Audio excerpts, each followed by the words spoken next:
Hi everyone, we are live. So hopefully some of you come join me. I looks like okay, looks like a few people are here. Yeah, if you want to say hello, let me know where you're coming from or what you're reading right now. I can't remember the last time if I've ever really done a formal live chat like this. The only thing I've really done was I did the Bloody Beach Readathon, but that was a little bit different because I was interviewing an author. This is more nerve-wracking because I'm not talking to anyone else. And forgive the background. Oh, hey, Brandy, thank you. And yeah, this is very much real life. I'm not even in front of my bookshelf, so it was much easier to record here. This is where I normally work during my day. So you see the high chair in the back seat. It is, by back seat, I mean behind me. But otherwise, yeah, I thought I'd just do a really relaxed Q&A. Hey, Val, thanks for coming in. So yeah, if you guys want, if you have any questions, basically shoot me questions in the comments. Otherwise, I'll just kind of rattle along about what I'm reading right now. I just finished the fifth book in the Expanse series today, and it was so good, but I don't want to talk spoilers here. I'm also reading The Wise Man's Fear, which, as you all know, is super, super long. All right. Hi to everyone else. Oh, someone's here from England and they just finished listening to Sharp Objects by Gillian Flynn. Such a good novel. I have to try the audiobook. I've read that one several times, but I've never tried the audiobook version. Oh, and thank you so much. Yeah, I got a congratulations on 10K and yeah, it's pretty exciting. Oh, from Bulgaria. That's so cool to get to see, where everyone is coming from. I appreciate everyone, yeah, coming in. I was saying to a couple of my friends that I always have a panic attack at the idea of doing something like this because it's like, okay, what if you go live and there's like no one there? And it's like, I'll just talk to myself for an hour. So that's where I'm at. Otherwise, what am I reading right now? I just started a book called The House of Thousand Whispers. I should have prepared better for this. My husband was like, "Are you preparing for this?" I was like, "No, it's a live stream. You're supposed to do it off the cuff." But yeah, maybe should have prepared because little do you know how many takes it requires to get a video up some days. What did you think about Devil Dreamland? I have not read that one, so I cannot say about that. But yeah, wow, I was gonna say I'm really happy so many people were able to pop in from out of North America. I see someone from Ireland here, and of course, lots of US, but it's hard to kind of schedule something that works for a lot of different time zones. This, again, I just had to choose nap time because that was my only option. Um, yeah, love to hear. Okay, so yeah, I guess if anyone has questions, ask them in the chat, or if you want a book recommendation, like say, what's a book, if you like, X, Y, or Z, you'll have to give me a little bit of preface for me to attempt to give you a half decent answer. But otherwise, yeah, I'm just kind of here to chat until either we all get bored and go away, which is okay, or my kid will be up in an hour. So that's the other thing too. Hey, Mike, thanks for joining. What can I say here that I'm up to? I guess it's the Valentine's Day weekend, so my husband and I celebrate traditionally with getting DQ blizzards. So I got my traditional Reese's Pieces or Reese's peanut butter cup one yesterday, which was delicious.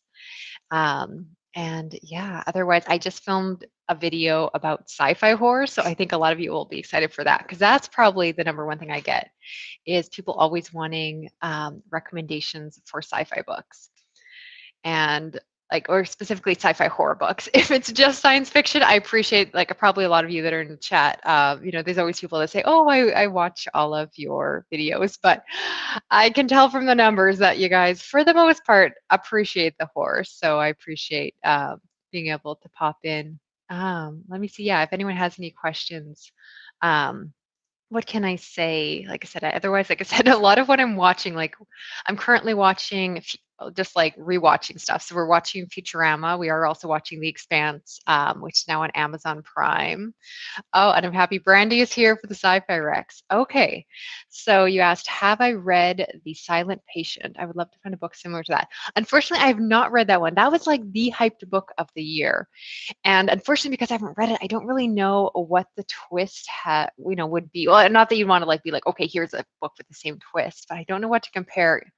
I know you were actually talking about it. We were talking about it online, but I do recommend you try Creep by Jennifer Hillier if you want a really good thriller. That is just an excellent one. It's less so about the twist with Jennifer Hillier. It's more about just a really good story where the characters are really well done and like you just kind of get wrapped up into the story and often it's quite scary. Have you been playing D&D late or DBD lately? I don't know what that stands for. Oh, Dead by Daylight. Yes. Yes. I have not played it since I did the most recent patch. That's a video game. Of course, you play as a survivor. You have to fix generators, escape from a killer. Love that game. I haven't played since the patch, which I heard is terrible. And my husband says that everyone runs around like they're constipated, so it kind of breaks the immersion. Someone asked, "Hey, do you have or do you know a book? That book going to a Oh, do you know that book where going to a coffee shop and into a time machine? I have no idea what book that would be. I'm sorry, I can't help with that. Um, have you read any Expeditionary Force books? No, I have not. And I'm seeing love for Futurama. Yes. Oh, we just watched. Well, actually, I'm not no spoilers here, but we just watched the episode of Futurama where he discovers his dog when he goes back to the Pizzarama. And like literally my husband, he had a really stressful day at work and he's like, no, we are not watching that episode. It like makes us cry. So we skipped that one and watched something else. Ooh, I recently remember you mentioned a book about artificial intelligence, but I don't remember what it is. Oh, I do a lot of books about artificial intelligence. Um, if you're just starting out, I would recommend something a little bit more approachable. So, of course, there's the classic iRobot, which isn't actually my favorite of the books, but I like that it kind of addresses what the rules of robotics are. If you're already into artificial intelligence books, I really like the series that starts with VN, and that's about a AI where they're very human-like and basically they can actually like interact and live with humans. And that's the start of a trilogy. It's like bananas weird. That's by Madeline Ashby, and I love that one. And for anyone who likes artificial intelligence stories, I'm going to give you a bit of a preview. I've started reading review copies for the new year, and there is a book coming out called, was it Day One by C. Robert Cargill, and I love that book. So it is about a artificial intelligence companion. So he is a companion for a young boy, and this AI is in the body of basically like a furry animal, and he's basically like a nanny bot who makes sure that this kid stays safe, but he also plays with him, gets him snacks, gets him from school. Like think of like a nanny playmate. It's adorable, but it's at the beginning of a robot revolution. It's such a good book. Like the ending, like, oh, like hit me in the feels. It's definitely one of the best sci-fi books I've read so far for 2021. And that's a new release coming out in like, I want to say April or May. I think it's May. So you're going to have to wait a little bit. And I'm getting behind. I appreciate that people are asking me questions though. Are you fond of the works of William Shakespeare? No, I am a terrible person when it comes to classics. I was in advanced English, and not in a bragging way. I hated it. I was like the worst. I always say I was the dumbest of the smart people in that class. I didn't mind a couple of them. I can't remember. But yeah, I liked Hamlet wasn't bad. Like I did like the ones, when it's kind of more like ghost story and whatnot. But I would never read his books for fun or his plays rather. Where should I start with Brandon Sanderson? I do think most people will agree. I would recommend starting with the Mistborn trilogy. That was where I started with the Final Empire, and I thought it was just really approachable. I got hooked in it from page one because even if you're not a big fantasy reader, I think it's really accessible, at least for me, because it's very classic. Plot is basically about a group of rebels trying to overthrow the ruling evil empire. And for me, I was like, okay, I've watched Star Wars. I know that plot. It's really familiar. I really like the characters. The magic system's really cool and is explained like very succinctly. And I might need to move this camera. I just noticed I'm getting a lot of glow from the light there. Here, I'll try to block it with my body. But that one I thought was a really good place to start. It is again start of a trilogy, but I was able to fly through the books. Ooh, you're reading Asimov. I definitely need to read more by him. And of course, yeah, Murderbot is an excellent place to start with IA, although admittedly, I'm actually not the biggest fan of Murderbot. I don't dislike it. It's just a 3-star read for me. And I say that because I am the only person I've ever found online who doesn't give it like 5 stars. Is the Expanse book worth reading? Yes. So I'd say the first 5 books, like anyone who reads the series will hands down say the first 5 books are definitely worth your time.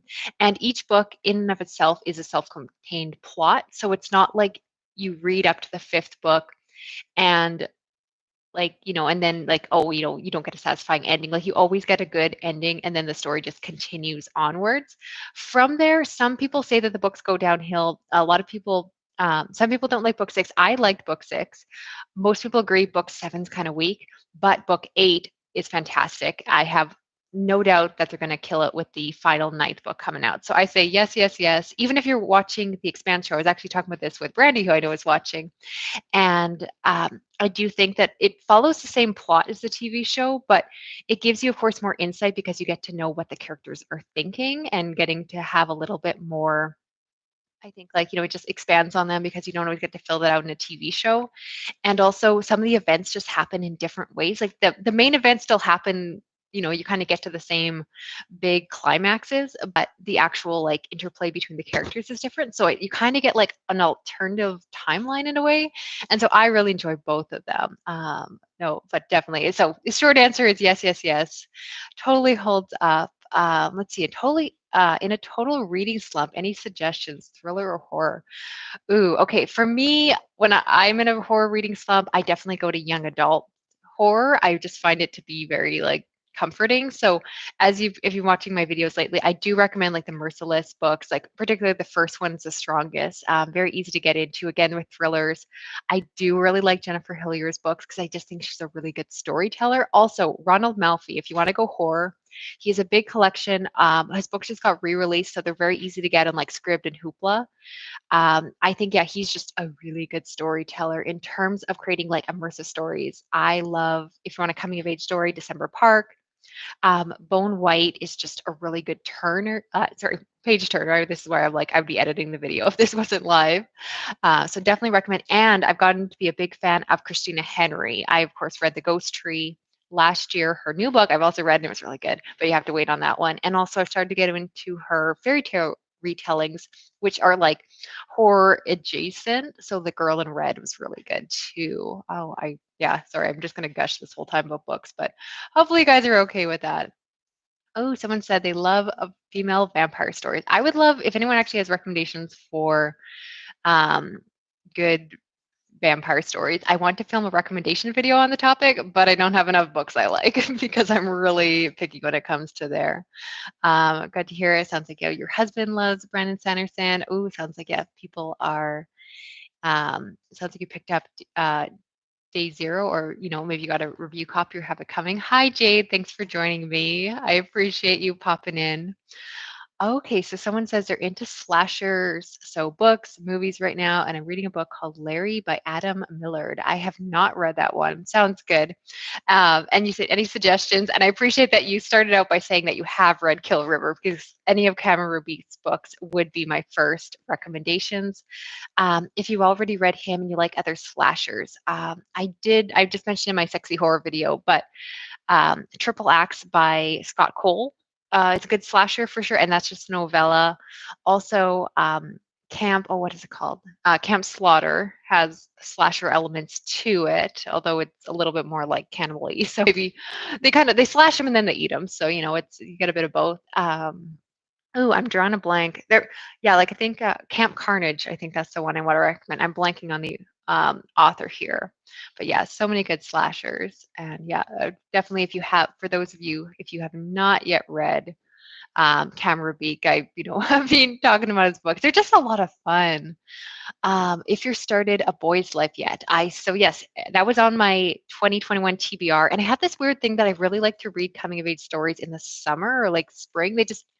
I think because a lot of them take place during that time of year, I'm holding off reading it, but I'm really excited for it. Like, because the fact I liked Midnight Rain so much by James Newman, a lot of people say that that's kind of a book that, is recommended in comparison. So that makes me really excited. Oh, someone else talked about Our Kind of Cruelty, which I have not seen. You and Gone Girl are some of my favorite novels. Oh, I was going to say Brilliant Sociopaths. Okay, I don't mean to keep bringing this up. If you like sociopathic characters, Creep by Jennifer Hillier, excellent. Like, he stalks his professor. And yeah, like, I think that book's legitimately creepy. Beyond that, it's going to this is a hard part to do off the cuff that I can see Bethany from Bookish Bethany, who you hopefully follow. If you don't, you should. She does a lot more like fantasy and on that side of things, both adult and YA. But yeah, she like prepared ahead of time for hers for this reason. But yeah, Creeps come into mind. Oh, also Perfect Days by Rafael Montez. He's much more deadpanned of a psychopath than someone like Joe from You. But if you like it, he kidnaps a girl, takes her on like the road trip from hell through Brazil, and I really like that one. I really want more things by that author to be translated. Have I read Monsters We Become by Marcus? Oh, I'm going to say Sedgwick. I'm going to say that wrong. No, I have not. I actually also have not read Darcy Coates. I really mean to. If I had a reason I haven't, is that it seems like a lot of her books are about haunted houses. And if you're watching this live stream, you probably know that I'm kind of hit or miss on haunted houses, which is a shame. I've just finished the series, John Dies at the End. Have you read it? No, but my friend Mike is been telling me to read that for a while, so I better get on that. Ooh, I'm seeing love for Ronald Melfi, Christina Henry. Happy to see like-minded. I know my friends like to do that. Yeah, so highly recommend. Um, let's see, just finished Mind of Winter and almost DNF'd it so many times, but I kept reading because you review and wow, the ending. Yes, I have books like that. I'd actually love to do a whole video on books that like I nearly DNF because I was like, that book is so repetitive. Like basically, like the whole time you're reading it, they keep saying they're like something followed them home from Russia, something followed them home from Russia. And I did the audiobook version, so you literally have the narrator saying that over and over again, and nothing is happening. But then the ending is so good, so it's like it's hard to recommend books like that where it's like it depends on your level of patience and how important a really good ending is for you, because usually I'm the opposite. Usually I'm someone who I like a book, if I enjoy the journey, like the time reading it, I'm happy with it, even if the ending is terrible, which again is a whole nother video. I'd love to do like a video on good books with bad endings, and then maybe like bad books with good endings, or at least like books that are like the ending makes it worthwhile or the payoff is worthwhile, if that makes sense. Game of Thrones, yes, I have read up to, of course, all the published books and watched all the way to the end. Everyone, I totally agree. The last season was not good, but I have so much love for that story and those characters. I would totally rewatch the earlier seasons, but my husband's like, it ruined it for him. Again, you can see like a bad ending does not ruin a show or a franchise or a series for me. So yeah, it's actually one of my favorites. Do you have a favorite Stephen King book? Yes, definitely Pet Sematary by Stephen King. It's a pretty popular one, and I think totally holds up. I recommend it even to people like myself that are pretty hit or miss on it. Definitely, it's worthwhile. Let me see. Seeing lots of good recommendations. Okay, yeah, so that'd be good. Okay, so Brandy, yeah, if you're up, I'd definitely like to work on a video books I nearly DNF'd. I also should do a book on books that I gave second chances to. Because a big thing I'm doing this year is I'm being really free with DNFing, and if anyone doesn't know, that's like do not finishing or like not finishing a book. And I struggle with whether or not to talk about it on my channel, because the big thing is like other booktubers will do something where like if they're going to DNF a book, it's really official. They will put in like 100 pages. They will write a review. They will do like they're very strategic about it. I have DNF'd books like that I've read one page of. I like will open up a review copy and be like, I cannot stand this person's writing. I can't get into this. This is just not for me. And I typically I'm very picky when it comes to what I like and don't like in books. So often I can kind of tell that early on. And I've tried pushing through, but I pretty much have never found a book that I hated from the start and then like really liked. Again, I've had books that I kind of like got drawn out and I was like, I'm kind of getting bored. And then the ending was good. But if it's like from the start, I can usually tell if a book's not for me. But then I hate to talk about those books because it's like, it's again, it's the whole, it's not the book, it's me. So I'm always cautious kind of how much to do that. Is there a reason why you have so many shelves and tags on Goodreads? Yes, because I'm anal retentive. A few reasons is it helps for videos to have like, just to have things broken down by genre. So if I'm like looking for, oh, I need to find like a horror book for this topic, like it is helpful to be able to see, look at my horror shelf. And then I do a little bit just for my own stuff. Like I have some shelves of like, here's books I'm planning on reading in the fall. Here's books that I want to read soon, because often I'll forget, like I'll finish reading the book I have and then I'll forget what I was going to read after that. So I literally have a shelf of like, you do want to follow me really closely on Goodreads, that'll say like, read next or read soon and like next audio and things, because otherwise I get to the end of the book and I can't remember. Let me see. Oh, here we go. Love that, Bonnie. Bad endings are why you love horror, but not everything in life ends perfectly. So true. And I guess when you talk about bad endings, I think it's a question of like, that's the thing is other people have different ideas what makes for bad ending. Like I really like ambiguous endings. And so often my complaint with an ending was that it will wrap everything up too nicely in a bow. But then there's other endings where I feel like, they're drawing too many things. Oh, hey Carol, thanks for popping in. Let me see. Yeah, and I've heard, yeah, people say that they love the ending of The Silent Patient, and other people said it was terrible, those kind of things. Yeah, so when it comes, let me see. Okay, hang on. Some people's messages are getting marked as spam. I think it just has to do with the content, of course. Yeah, let's see. Yeah, I can see with I'll Be Gone in the Dark was a good book, but yeah, definitely it goes to some weird places. Yeah, your comment got marked as spam because of what you put in there. Recommendation books for Stephen King's I've never read because the size of his books intimidate me. Yeah, besides Pet Cemetery, which is my number one pick for recommendation, I would say Misery is my second favorite. I actually didn't mind The Institute. I think it's a very safe place to start if someone's newer to Stephen King and a little bit put off by the fact that he's known for having a lot of objectionable things in his books. I feel like because it's a newer book, it's a little bit more, I guess, like modern. It's edited with a modern sensibility where, a lot of the slurs that are in his older books kind of got censored out a little bit better.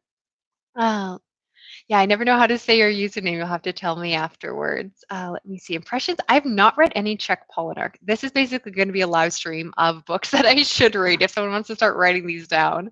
That's fine by me. Ooh, let's see. There's an ending. There's a Poe ending that says, "And darkness and decay and red and death held unlimitable dominion over all." So good. So good. All right. Oh yeah, Carrie, I did not like, but again, if there's like I am like the book number one booktuber with unpopular opinion. I gotta post it soon. I've done a lot of pre-recording, so I need to catch up with it. But I have a video of popular horror books that I hate, and I keep postponing posting it. Like I'll schedule it for a week because I always schedule on the weekend, so I know what books are or what videos rather are going up. And then I keep canceling it and switching out the video because I'm like, I'm gonna get so much hate because I'm basically hating on like I don't know whatever it is like 7 or 8 booktube darlings, and I don't even hate on them. I mean, hopefully, like I try not to be that person who has a reputation of doing like rant videos. I really do honestly believe that even if I hate a book and think it's the dumbest thing ever, like I totally respect like if someone's like, this is my favorite book, it got me out of a reading slump, I had fun reading it, like whatever, like have you read Baby Teeth? Unpopular opinion, yes, I have, and I hated it. I actually really like creepy kid books, but for me, my issue with Baby Teeth, without, of course, spoiling anything for those who haven't read it, is that I felt like it was too ambiguous whether or not the child was intended to be creepy. I felt like the author couldn't really fully commit to what she was trying to do there. Okay. People are talking a little bit more about Polinick. So don't love every single one of his books, says Crystal, but I keep continuing to read them because he's a favorite author. And I get that. Like there's some authors where um, you know, I've had enough favorites from them that I will just consistently come back, even if they've had like a hit or miss. Like Joe Hill, I adore so many of his books. Like you saw, like I had 2 of his favorites on my like top 10 horror favorite books that I did for 2020. And at the same time, I have tried, speaking of DNFs, I have tried and DNF'd Heart-Shaped Box 3 times. I think the beginning is really interesting where there's the suit that shows up and it's like haunted potentially. And then I get lost and bored every single time. I'm glad to hear that I'm still nice. When I dislike a book that I don't come across as as too aggressive. If anyone does have a recommendation where to start with, Polinick to help you out, like I said, cannot help you there. And I guess I would actually love to know too if anyone does have recommendations of what I should do myself. And it's nice to hear. It sounds like I'm not the only one who didn't love Heart Shaped Box. Yeah, if you guys, like I said, have any, if you're looking for any recommendations, I can attempt to do. It's always hard. Like for me, like really, like to give you a proper like recommendation for a book, I really would have to like sit down and be like, hey, what did you like about these ones? What did you not like? You know, and it's so hard to do kind of a one-off. Which again is like why when I do review videos, I do try to give people enough information to kind of suss out like, okay, this book is good, but I like this weird thing. So if you don't like that thing, okay, so Anthony's saying that Lullaby is a good place to start. I'll have to write that down. Because yeah, I would like to read some of his books, and like it's almost I think I'm a bit intimidated by him only because he's so beloved, and I'm terrified that I'm going to have more unpopular opinions, and then and then have to like admit it on camera and be like, so I hate another book that everyone adores. And Crystal, you said that Invisible Monsters is really good. Let me see. Okay, Joe DNF'd House of Leaves. Yeah, it was a mess. I was told you read it wrong, and that yeah, the footnotes. Yeah, I did read House of Leaves, but for me it was a chore. I did a vlog on that if you missed it. I read it with some fantastic people, including some that are in the chat here. And that's honestly the only reason I got through it was having people to keep me going. I think it's a book that if you're really immersed in it, it's supposed to be very good from a psychological perspective. But if you're not, then yeah, it's easy to get pulled away. What is the most disturbing book you've ever read? You and I have similar tastes. Oh, okay. The hard part is like disturbing is such a unique identifier. And I have done a video on this, but I am due to do a refresh of that. So a book that had some scenes that disturbed me was Dark Places, which is interesting since it's a thriller and not a horror book. I just read Tender is the Flesh by, oh, I cannot pronounce her name, so I'm not going to try. But that is definitely up there in terms of disturbing. Did it scare me reading it? No, but what the story is about is just so disturbing in concept. So that would definitely be up there. A book I did not love, and I haven't talked about yet on my channel, is Into the Miso Soup. And that book was crazy disturbing, like messed up. I did not enjoy reading it, and not because like, I think you guys know, like I'm not like a prude. I'm not like, oh, this book is too messed up for me. But I didn't actually enjoy the story. But the actual scenes, like what was happening to the characters, was so vile and disgusting that like it was disturbing in that way. So that's probably why I'm a little hesitant trying to figure out how to do another follow-up video on like, the scariest books I've ever read, because I'm finding that there's a difference between a book that scared me and a book that I find disturbing. And that sometimes there's overlap, like talked about before, Camp Slaughter by Sergio Gomez is a book that is very disturbing, but actually had some scenes that I thought were very scary. And so there can be both. But I've read books that I'm like, this is super messed up and disturbing, but I'm not personally like emotionally invested in. And I've had books that I'm very emotionally invested in that have scared me because I've been able to put myself in the kind of in the head of the character. For instance, like with Victor Laval's The Changeling, people are really surprised when I call that book scary, but it was scary for me because I could really picture myself in Apollo's situation, and the feeling of being helpless to protect your child has, and I don't mean to like sound all like, I don't know what the word is, as a parent, but since becoming a parent, that really is a true fear of mine. So hopefully I've gave you some insight. I don't know if I really truly answered the question. Let me see. People talking about Czech Polonic. How did you do the? Uh, Sorry, they're someone's talking to each other. That's why I was like, I don't understand this question, but it wasn't directed at me. What is your favorite horror novel turned movie, and did the movie measure up? Well, my favorite horror novel that has been adapted is I'm Thinking of Ending Things by Ian Reid, and I have not watched the adaptation. I've heard like movie buffs seem to like it, fans of the book don't. And I get really, really picky about like reading my favorites. So I don't think it measured up. It's probably tough. Like I guess I'd have to think of what horror book I've read that I actually went on to watch the adaptation. And I'm more likely to watch the adaptation if I didn't like it. So I did not like It by Stephen King very much, but I ended up really loving the movie adaptation. So I tend to have really unpopular opinions where again, like I'm honestly if a movie can't wreck my precious experience with a book, I'm more open to watching it, but I actually avoid a lot of adaptations. Like I haven't seen any of Gillian Flynn's adaptations because I'm really nervous for it to change how I feel about it. Let me see. No one ever talks about this, but I think there is. But in terms of short stories go, I have not heard this. I Am the Doorway by Stephen King is the most disturbing one ever written. To walk away from night shift. That's one thing, as I haven't actually read any of Stephen King's short stories, and I have heard a lot of people say that that's really where he shines as an author. So I really need to do that. Have I read Silence of the Lamb? No, Ashley, I have not. Again, put it on the list. Again, that's one that I'm a little nervous to read. I haven't watched the movie. I haven't watched a lot of movies, if you can't tell. But I do need to get into that. Do you have creepy children horror recommendations? Yes, I just filmed, which will probably take a while to get up on my channel, but I just filmed a whole video on that. But of course, an obvious one, Coraline by Neil Gaiman, totally holds up, even if you're an adult, love it. I just finished reading a book called One for Sorrow by Mary Honning Down, if I'm saying that right. And that's set back at the during the First World War in America, and it follows a young girl that is dealing, moves to a new town, makes friends, and there's a really unpopular girl that she ends up bullying along with the other. There's an unpopular girl that she's bullying, and this girl gets sick because the pandemic of the time, the influenza was happening, and so basically she gets sick, she dies, and goes back and like haunts them. So it's like haunting her bullies. And this is all a synopsis. I'm doing a terrible job.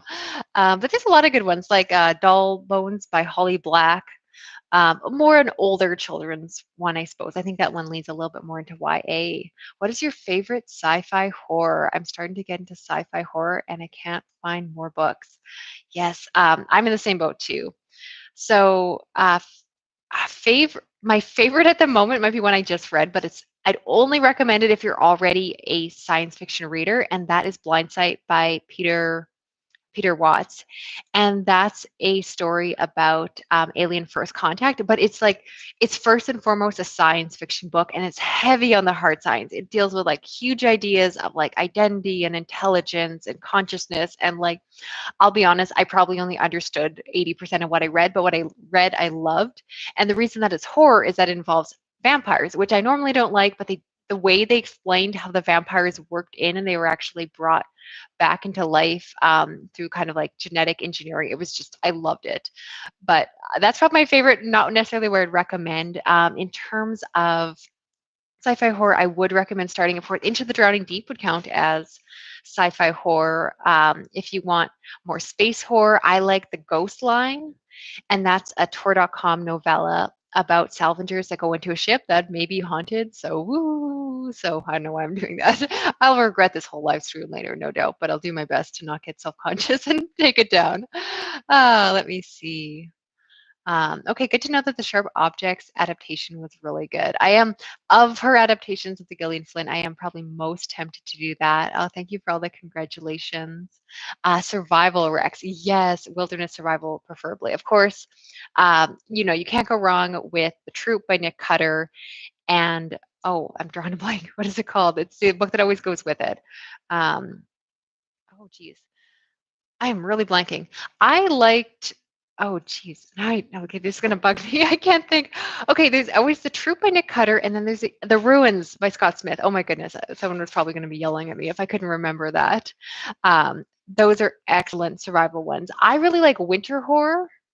So I just read, of course, The Terror by Dan Simmons, which is like epically long winter survival horror. If you like some wilderness, I like Suicide Forest by Jeremy Bates. I have friends that read it with me that did not like it so much. But that one's about a group of young people who are working as teachers in Japan. They go off to Suicide Forest, get lost, things break down. Like I'm just a big fan of like things break down, the group like starts like, fighting amongst themselves, like all the cliches. I'm always here for that. Let me see. Oh, thank you. Someone's coming in from Pakistan. It's like I said, I'm really happy to see just how many people around the world are watching my videos. Like blows my mind. Let me see. I'm always happy to add to your TBR, so thank you. Ooh, Carrie Comfort by Dan Simmons is a good sci-fi horror book. Yes, I don't know, it might have actually been you. Someone just recommended that to me in a video, and I think, yeah, I know I've heard good things about that, so that's good to know. I've seen it on script, and I'm tempted to pick it up. Oh, yes, someone else was mentioning Peter Watts has the two Rifter books, which are also sci-fi horror, and I think are a little bit more accessible than that. Oh yes, and the ruins. Yeah, I don't want to give away too much, but yes, Brandy, that's what you're thinking of. Let's see. Ooh, Blanky. I'm glad you like Blanky. Okay, if you liked Blanky, if you like the parent aspects of Blanky, then you'd want to go on to other kind of parent horror books. So Pet Cemetery would scratch that same itch. Also something like, oh, I'm trying to think, like The Changeling leans into that again, if that's kind of what you like.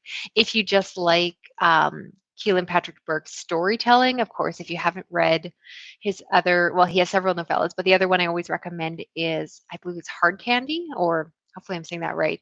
And that one's about like an older kid, but I definitely think like those two books, I find like if you like one, you tend to like the other because they're done similar. Let's see. Okay. People are talking about Carrying Comfort, and I know, yeah, that one has some vampires in it. So that would help because, like I said, I want to do that recommendations video. I'd also love to hear, yeah, if you have particular sour candy. Thank you, Belle. I knew it. I was like, hard candy doesn't sound right. I think hard candy is like headphones. So yes, Sour Candy by Keelan Patrick Burke. Haley was disappointed by the ritual because the film was so cool. Totally agree with you. I liked the film. Didn't It wasn't like an all-time favorite, but I didn't really love the novel, which is why I didn't want to recommend it for survival wilderness. Like it fits the the checkbox if that's the genre, but I always find it hard. I do see other booktubers, and no judgment there. Like people will recommend books that they haven't read, or I struggle with how much to recommend books that I've read but I didn't like, because again, it goes back to like.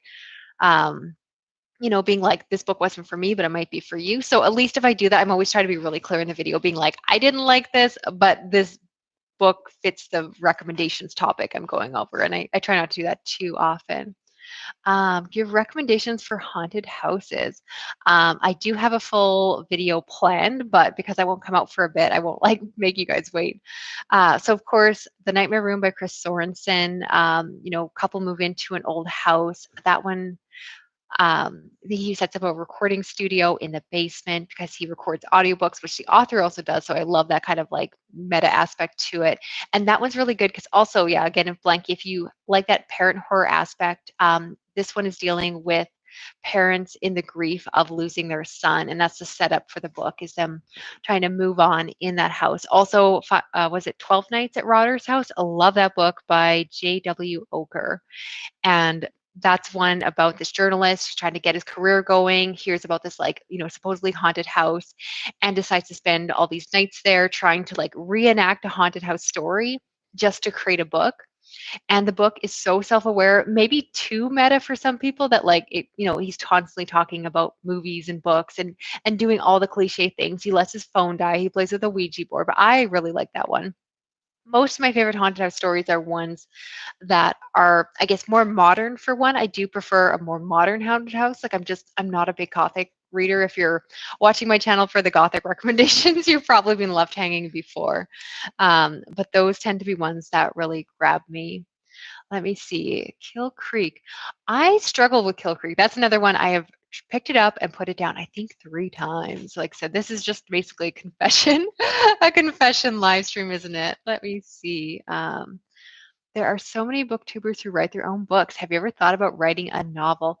I've thought about it. I have nothing in the works, and I never created my booktube channel or anything to, kind of promote myself in any other way. It simply was like, my love of books and wanting other people to talk about it. If I were to, I kind of have a few ideas in mind, and it's less so like I don't even know if I'd want to like put them up for money or anything. Like I have to write it, but I kind of have a few ideas of like, kind of basically, I want to write the kind of books that I want to read. So it would probably be, if I did horror, it would probably be a possession story. Um, I kind of have an idea of, yeah, I don't even want to like, yeah, say too much, but I guess it'd be interesting to know, yeah, if anyone would actually read that, if I would, put up something. Um, But yeah, otherwise, like, I'll be honest, like I did my video on like sexy horror and stuff like that. Like I also have like ideas for like erotic books, but I was like, I would never be comfortable to like publish those and like attach my name and face to them. I'd feel like I'd have to do it under a pen name, and so I wouldn't even be using my Booktube channel to promote it. And of course, no shame to, like I said, lots of booktubers have, created channels or kind of use their platform as a launching point off for their careers. Ooh, I love technology horror. Me too. I love, and this is something um, that I love is the fact that I've always said it before that like it bugs me that books are often, or horror books specifically, are often set back in a time before cell phones and certain levels of technology because they can make it harder for author to write certain plot points without someone saying like, well, why wouldn't you just call their cell, or why didn't they just Google that? And especially with horror, it's always like everyone's phone dies, everyone, the power goes out. And so I love books that actually lean into technology and horror. So if you haven't, highly recommend Jason Arnopp's books. I would love for him to write another one because he really incorporates, like he particularly thrives in contemporary horror. Like that's his genre of choice. Also Hex by Thomas Old Whovelt. That would be a great one. Someone asked, how do you make money on Booktube? If you're doing it to make money, you're probably going to be disappointed. But full disclosure, I do monetize my videos, so you'll notice that you'll get ads before that. I do apologize. Apparently, there started to be like ads in the middle.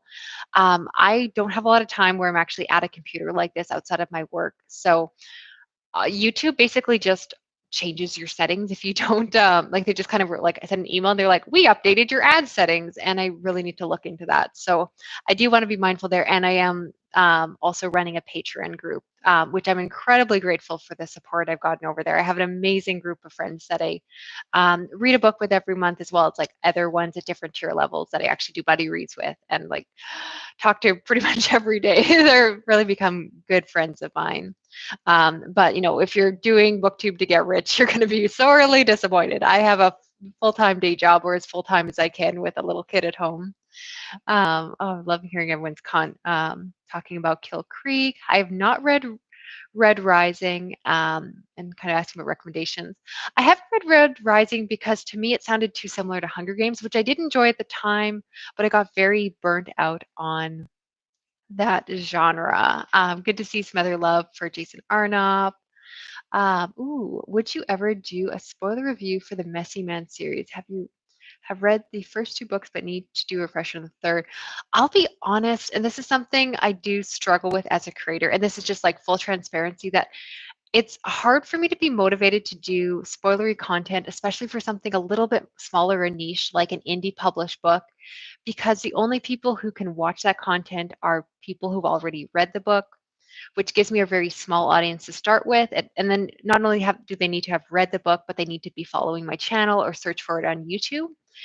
And so it's hard to do something like that. The only time, I guess, in recent time, as you might have seen on my channel, I've started doing spoiler reviews for my reread of the Expanse series. And I'm hoping, because the TV show is out, the last book is coming out, that um, kind of there's enough people that will be able to watch that video, as they're reading through the series themselves and kind of want someone else to do that. But even like I've just finished book 5 of The Expanse, and it's hard to motivate myself to spend good quality time of like filming, editing. Like it takes quite a bit of time, and of course time away from my husband, my kid, my reading time, other activities, etc., to do that. So as a creator, I do understand like when other people say like, it's just not, and the whole thing, and I always hate this because people are like, oh, you shouldn't do it for the views or things like that. But if you put up a video and absolutely no one comments on it in like the first like 48 hours, like I've definitely had to like, you check on the app and you're like, did I forget to schedule it? And you're like, nope, no one has anything to say about this. And so it just, for the amount of work, sometimes it just doesn't feel worthwhile. And like I said, I realize that that can really rub people wrong to say something like that. And yeah, I do, like, YouTube has gotten really aggressive with the ads, and like I said, if they really just like everything just like auto enables, and then I have to like basically go on after I upload and like um unable everything. I'm very fortunate to be at obviously a subscriber count and watch time to allow myself to monetize, but I would like to reasonably monetize. I understand, like, like, yes, I will watch through an ad for like the video of the year, but I very much also understand that, I don't have like hundreds and thousands of subscribers that, I want to make it worth your time so you're not sitting through ads unfairly. Oh, I like to say, let's see. Yes, The Expanse is based off of an amazing book series. Highly recommend. Um, it's like when your boss says to you, "You seem like you're the only, you're only here for the paycheck." But it's like, are you paying me for anything else other than my labor? You are so right, Joe. Um, and like I said, like I think because it really comes down, like I said, it's not about the views per se, but it's just if you feel like you're shouting into a void, sometimes you're like, what are you trying to do? Yeah, and there is a new like subscription options with YouTube. Like there's the subscription, which is kind of like Patreon, and I would never do both because like it doesn't make sense for me to ever like, why would I like be asking people to like double hit me up to support me? Patreon is more than enough, and like I said, I've been overwhelmed by the support I got there, and like full like all my regular content will always stay totally, open to anyone who would normally be watching it. Oh, I've not read The Need by Helen Phillips. Is that one good? That one, yeah. And it sounds like, yeah, lots of fans for technology horror. I should do a video on that. So making a note on that. People being on YouTube seems scary to me, says Belle. Yeah, I have no idea why I'm on here. I am far too awkward of a person. I am not someone who is well spoken. I stumble over my words. Like I said, you completely see this in here. I can't talk off the top of my head. What was your favorite book as a child? I guess it depends on the age group. Like, I mean, when I was really little, it was like a book about penguins and all that. My favorite as I got older, I definitely got into like the Harry Potter series. A lot of my favorites actually kind of go down to my roots that I got really into what would be at the time the young adult mysteries of the day. I can't remember the titles off the top of my head, but they were like Canadian books, so like no one would have heard of them. Where there was like a small town in Quebec where there was a girl who like her father was the chief of police and she'd solve crimes. But like I said, they're all really niche books that no one would think to do. I'm glad, yeah, that you guys bear with me of attempting to, yeah, be brave and be on YouTube. Although I have to say, like, I'm very fortunate. I really don't get a lot of like negative comments, even for the size of my channel. I get a few, um, mostly I just get spam, if I'm honest. I get a lot of like, hot girl, click here to see things, that I have to like, hide. But otherwise, yeah, I'm very lucky that way. Oh, that's good. I pretend to not be awkward and I pretend to be well spoken, but little do you know until you watch a live stream, which is why honestly I was a little bit nervous to do this, but I was like, hey, this is what people do when they hit 10K, which blows my mind. This has been really a long time coming. It took me a long time to figure out what I wanted to do with my YouTube channel. And if you go back and watch like my old videos, which I don't encourage you to do, please don't. I'm reluctant to like, a lot of people like delete their old stuff and all that, but I'm like, I put in effort. But it's taken me a while. I think if I had advice for people who are trying to grow their own channels, it does help to focus your channel on creating like a content. Like I started to get more notice or shout outs from other channels once I stopped talking about every single book I read, which seems strange because it seems like people are always like, oh, you got to read more to have more content. But when I would talk about the cute contemporary I read or the YA fantasy I was reading or the like, here's the book I read about cleaning while I cleaned my house this weekend, no one ever commented on those in my wrap ups. And I kind of realized that once I actually started to focus on certain areas of my channel where I was really passionate about it, I wasn't faking it. If I hated horror books, I would be in big trouble here. But basically by being able to really focus on those specific areas, I've seen a lot of growth in my channel. And a lot of it's come down, especially like the end of the year in October. I am so grateful. I always get shout outs on Twitter saying, hey, I want to find a YouTube channel that reads horror. Do they exist? Or anyone who reads horror that isn't Stephen King. And, I'm so lucky how often someone will put up my name for something like that. And it really does help. Um, Oh, I was gonna say that's so nice. Your husband, he pays attention when that I speak well. People have said that like I have a very calming voice or whatnot. I don't know if that just means I put you all to sleep, but I'll take what I can get. And I love hearing everyone else's childhood books. I never read Goosebumps growing up. I never read Animorphs. Like I don't know what I was reading. Like I said, mostly I was reading really niche Canadian books that, like I said, I don't think they got published outside of the like Canadian presses. But Judy Bloom, that's another one that I wish you hadn't. I'm really appreciating all the great feedback. You guys are making me feel all warm and fuzzy over here. I really hope everyone's having a good a good weekend. And I know at least here in Canada, and I believe in at least most of the states, it's like President's Day there. Here, it's I don't remember what holiday it is, but I do have Monday off, which is exciting. Do I have a pet? If so, put them on. I would agree. I had a hedgehog. We actually had two over the last years, but they passed away. And hedgehogs typically live 5 to 7 years, but we had one had like a brain tumor, and the other one had an engorged eye, and like we basically can't deal with the heartbreak right now, but I've been really missing having one again. We're hedgehog people. I also do love like cats and dogs. My husband is less so a fan of those. So for us, we're hedgehog people. So I do want to get another one, but I want to wait till my son's a little bit older just because I really believe I think it's really good for kids to have pets. I think it create help them learn a lot of empathy. Not that like there's nothing wrong. Like there's like little sociopathic kids because they didn't have pets, but I think it's a good tool to do that. So I want to wait till he's old enough so he can like, interact with it and like in learning that like not that the pet has to act differently, but like he has to learn to be gentle and all of that. I'd love to get another hedgehog. Any evil child contemporary horror books? I was just gonna say other than Sour Candy and Baby Teeth. Unfortunately, yeah, those are the two that always come to mind. Oh, I honestly don't know if I have another one right now. I'm trying to think. I mean, there's a lot of like, and again, you're saying contemporary, like, a lot of times possession can have that creepy angle. Like you could argue that The Exorcist is a creepy kid book, but that one's older, so it doesn't really fit your bill. If I can think of one, I will come back to that. But yeah, if anyone else has recommendations, I'd love to hear that. Oh, it's nice to hear, Anthony, that and everyone has their style. No disrespect, but I've always tried. Like, I do think there's something good to having a level of like excitement on your channel. That like, if I was like, and I read like, The Changeling, and it was really good. You guys would be like, really? Was it good? But I just try to be myself, and I am like a super chill person. Like, I just this is me basically. I yeah try not to change it. Yeah, I love hedgehogs so much. So it sounds like for creepy kid books, Little Girls by Malfi has some creepy kid elements. It sounds like. Is Baby Teeth really similar to Sour Candy? No, I'd say they're quite different. And specifically, I'm saying that because I hated Baby Teeth, but I love Sour Candy. They just both have creepy kids, but it goes in different direction. And I think it's a hard subgenre to do right. I mean, in some ways, it's very cliche. Let me see. Oh, is The Bad Seed? I have not read that one. Is that?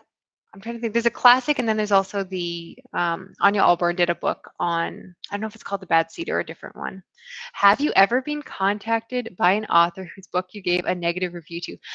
No. So I guess I have given negative reviews of books that I've received directly from authors, and then they would message me and be like, "Hey, did you finish reviewing this?" And if they ask, I'm like, "Yeah, here's my links. I didn't like it. I'm sorry."